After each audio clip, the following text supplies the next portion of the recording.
काल से ही धर्म और संस्कृति के शिखर पर विराजित भारत ज्ञान विज्ञान का भी प्रमुख केंद्र रहा है। इसी दुर्लभ उत्कृष्टता के कारण समूचे विश्व में निर्विवादित रूप से भारत को विश्व गुरु माना जाता है। किंतु कालांतर में सोने की चिड़िया कहे जाने वाले भारत पर विधर्मियों और आक्रांताओं के निरंतर हमलों ने यहाँ के ज्ञान विज्ञान के केंद्रों को न केवल नष्ट किया, अपितु सनातन धर्म और संस्कृति की प्रतिष्ठा को धूमिल करने के भी प्रयास किए जाते रहे। अपने कुत्सित लक्ष्य को पूरा करने के लिए विधर्मियों ने राम भक्त हनुमान, शबरी और निषाद राज के वंशजों को अपना निशाना बनाया। कुछ भोले भाले वनवासियों तथा ग्रामवासियों को कभी भयभीत करके तो कभी प्रलोभन देकर उन्हें धर्म मार्ग से विमुख किया गया। भगवान राम के इस परम स्नेही समाज में जब विदेशी मिशनरियों की गतिविधियों का विस्तार होने लगा तो पारिवारिक व सामाजिक बिखराव, गरीबी और अपने कर्तव्यों से पलायन तथा नशे आदि की लत के रूप में इसके दुष्परिणाम सामने आने लगे। भारत की वनवासी और ग्रामीण संस्कृति की इस दारुण दशा से चिंतक व मनीषी माननीय श्री श्याम जी गुप्त अत्यंत आहत हो उठे। वनवासियों की आर्थिक बदहाली, अशिक्षा, अंधविश्वास और अपने मूल धर्म व संस्कृति के प्रति उनकी उदासीनता जैसे कुछ प्रश्न निरंतर उनकी अंतरात्मा को मथ रहे थे। जब मैंने वनवासियों के निकट जाकर देखा, मुझे लगा उनके अंदर कितना शौर्य है, कितना समर्पण है, कुछ भी करने का जज्बा है। केवल उनको समाज का प्यार और सम्मान नहीं मिला और इस देश की धार्मिक आत्मा को इस वनवासी ने जीवित रखा, उसको वो मान्यता नहीं मिली। मन में बड़ी पीड़ा हुई कि हमारे देश में यह इतनी बड़ी ऊर्जा आज छुपी हुई है। स्वामी लक्ष्मणानंद सरस्वती जी मेरे गुरु थे।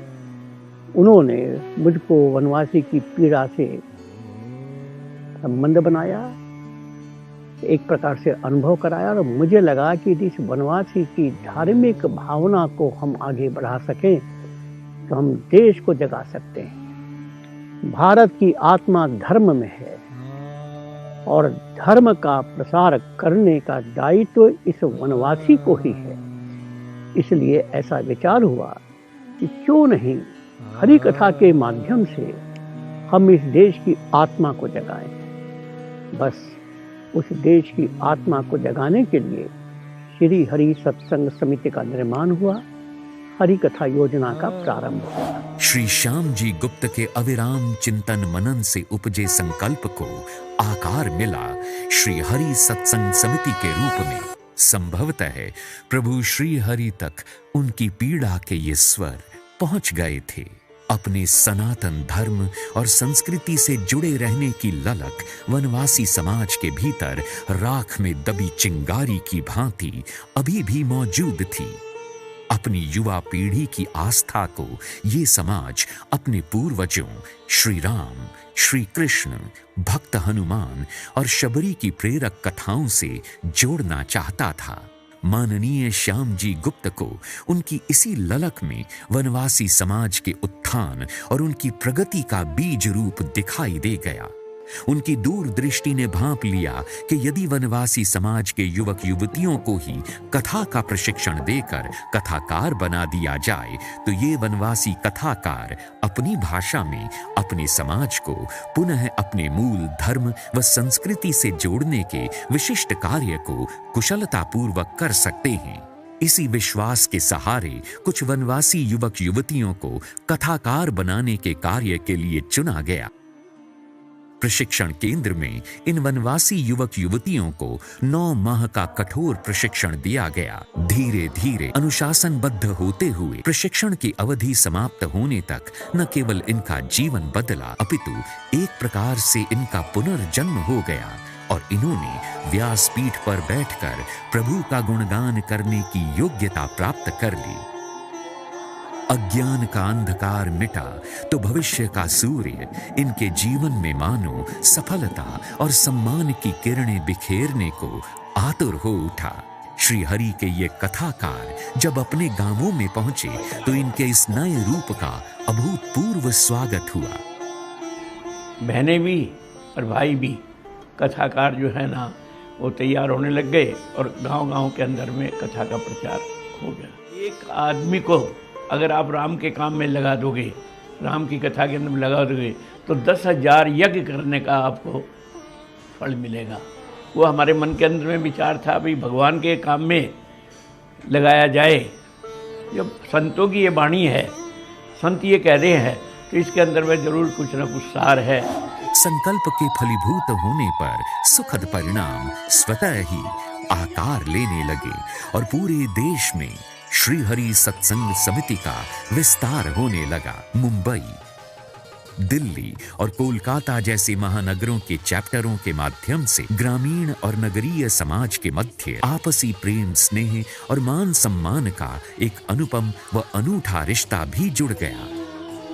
इन बच्चों ने वो चमत्कार कर दिया जिसकी कल्पना ना मैंने की थी ना किसी ने की थी। इन बच्चों ने अपने कथा के माध्यम से केवल लोगों के दिल को नहीं जीता, लोगों की भावनाओं को झंकृत कर दिया कि हमारे देश में ऐसी भी प्रतिभा है, ऐसे भी बच्चे हैं।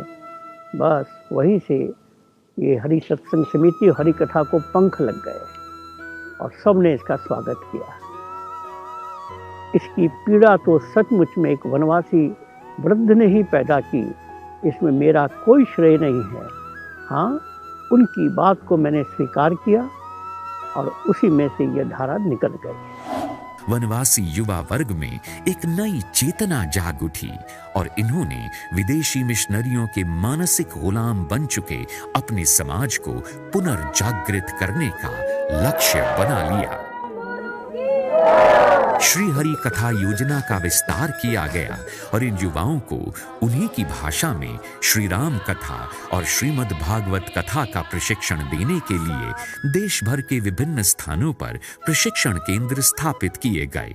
आज हजारों वनवासी युवा भाई बहन कथाकार के रूप में अपने अपने क्षेत्रों में प्रभु के नाम का गुणगान करते हुए स्वधर्म के प्रति अपने समाज में चेतना की अलख जगा रहे हैं।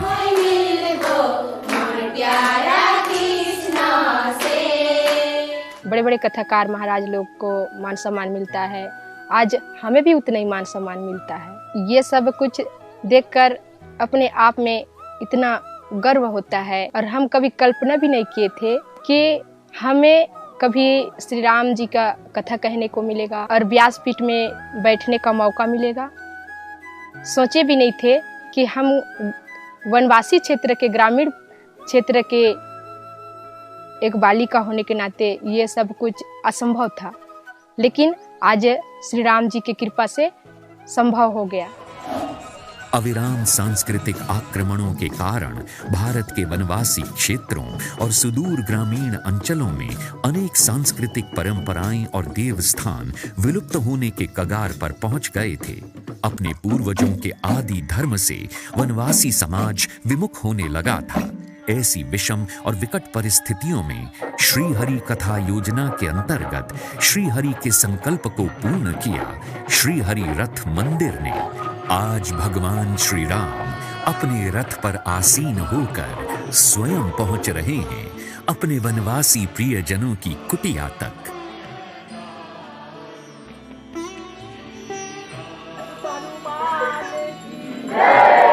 संकल्प अपनी प्रकृति में यद्यपि निराकार होते हैं, किंतु संकल्प यदि राष्ट्र प्रेमी चिंतक व मनीषी माननीय श्याम जी गुप्त जैसे कर्मठ व्यक्ति ने लिया हो तो उसे साकार होना ही पड़ता है। हरि अनंत, हरि कथा अनंता।